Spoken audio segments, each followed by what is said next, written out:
పల్నాడు జిల్లా మాచర్ల నియోజకవర్గం వెల్దుర్తి మండలం గుండ్లపాడు గ్రామానికి చెందిన జవిశెట్టి వెంకటేశ్వర్లు, జవిశెట్టి కోటేశ్వరరావు అన్నదమ్ములను హత్య చేసిన ప్రత్యర్థులు వెల్దుర్తి మండలం గుండ్లపాడు గ్రామానికి చెందిన ఒకే సామాజిక వర్గం, ఒకే పార్టీకి చెందిన ఇరు వర్గాల మధ్య ఆదిత్య పోరులో భాగంగా అన్నదమ్ములిద్దరిని మండాది సమీపంలో పైకి వెళుతున్న వారిని కారుతో గుద్ది చంపిన ప్రత్యర్థులు వెల్దుర్తి మండలం బోదిలవీడు గ్రామ శివారు మోటార్ సైకిల్ పై గుండ్లపాడు గ్రామానికి వస్తున్న ఇద్దరిని స్కార్పియోతో గుద్ది చంపిన దుండగులు.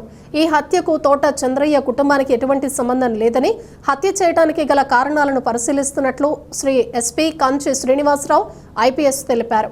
ఈ హత్యకు సంబంధించి వెల్దుర్తి పోలీసులు వారు కేసు నమోదు చేసుకుని విచారిస్తున్నారు.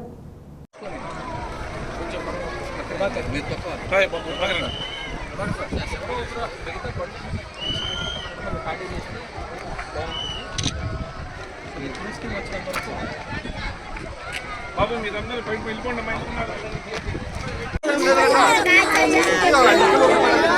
ఏం చేద్దారా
సుమారు 5 గంటల ప్రాంతంలో గుండ్లపాడు గ్రామానికి వెళ్ళేటువంటి దారిలో బోదిలపాడు వద్ద 2 వీలర్ మీద వెళ్తున్నటువంటి జవిశెట్టి వెంకటేశ్వరరావు అలియాస్ మద్దయ్య మరియు జవిశెట్టి కోటేశ్వరరావులను బ్లాక్ స్కార్పియోలో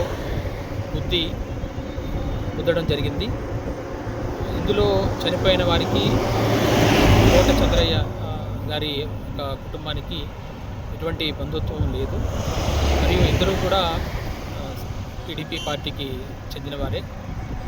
దీనికి గల కారణాలను మరియు నిందితులను పట్టుకోవడానికి అన్ని టీంలు ఏర్పాటు చేయడం జరిగింది. అందరం కూడా దీని విషయంలో ప్రయత్నాలు చేస్తున్నాం.